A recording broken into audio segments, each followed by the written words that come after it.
An unidentified 12-year-old boy from Ohio was suspended from school for having the audacity to stare at a white girl.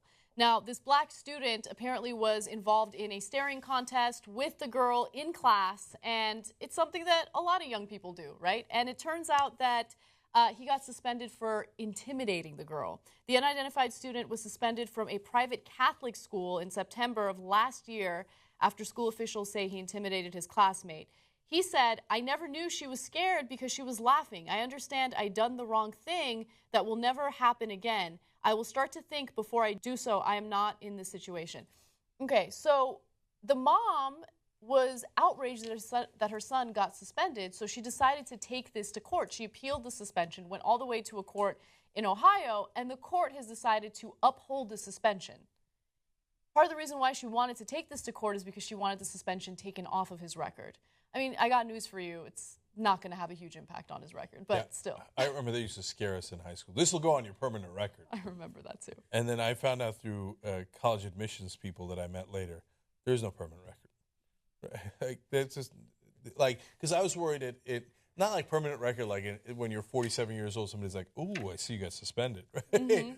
But like that it might affect college admissions. No, even that part was a lie. There's no permanent record. Nobody cares. Okay. Now, so in that case, I wouldn't worry about it so much. But, well, of course, the much more important thing is, what does it say about all of us, right? And what does it say about the school district? So, look, they say, the parents of the boys say, the girl did something much worse than in a previous incident. Nobody got suspended over it. Right. She poured milk over somebody's lunch, and that was all good and fine. Now, look, if you're wondering why we're getting into milk disputes and staring contests in a local school in Ohio, I hear you on that. If it was isolated, if it was by itself, if it had no historical context, but it does have historical context. Emmett Till was killed because he was a young African-American boy, just like in this case, for looking at a girl the wrong way, okay? Now, look, this kid wasn't killed, but he was suspended, and he was assumed to be the one that was wrong here, even though he claims she was laughing all along, right? We don't know who was right and wrong in that dispute, and I don't think it's that important. I just wish they'd be a little bit more sensitive to the context, right?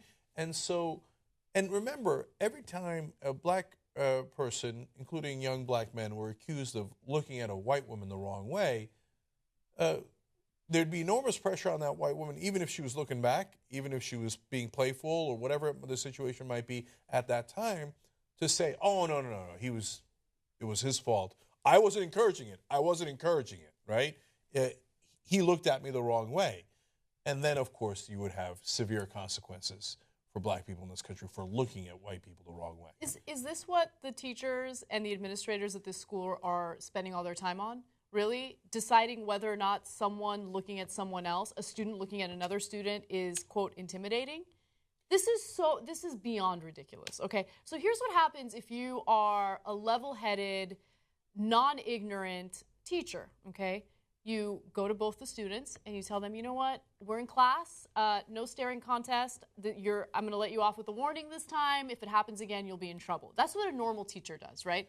But a stupid teacher who maybe believes in zero-tolerance policies, who maybe doesn't really value education, because if you valued education, you'd want to ensure that your students were in class. So if I'm the administrator, I'm going to think two things. One, hey, everybody, let's go back to class, right? Like, let's wrap this thing up. We don't need to make a national case out of this. Hey, apparently she was made uncomfortable by it, so don't look at her that way anymore. Or you thought she was playing along. Oh, she was. She didn't think she was. And I assume the student goes, "Oh, I didn't know that," and we're done with it, right? Second of all, if I'm an administrator, I think, am I really going to punish a young black kid for looking at a white girl the wrong way, given the history? I mean, but maybe you don't know the history. Maybe you know no context at all. But then you're an administrator in a school.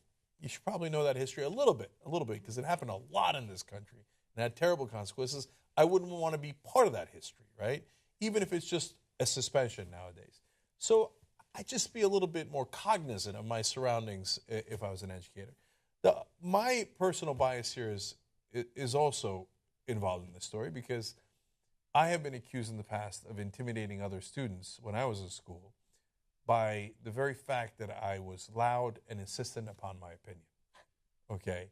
So I intimidated them with my opinions, which I apparently continue to do to this day. Yeah. Okay, so I'm not predisposed to believing that people can be easily intimidated. As an educator, I would say, look, if you're bullying someone, I'm going to take that very seriously. But if you're looking at them funny, according to them, Yeah. right, I'm going to ask you to cut it out. Okay, if you keep doing it, then we're going to have an issue, right? Well, it's after you've been told that they are not a willing participant in that game, right? But if you talk in a way people are not happy with, you look at a way that people are not happy with, that is not intimidation, okay? And we're all going to move along, which is exactly what they should have done in the first place.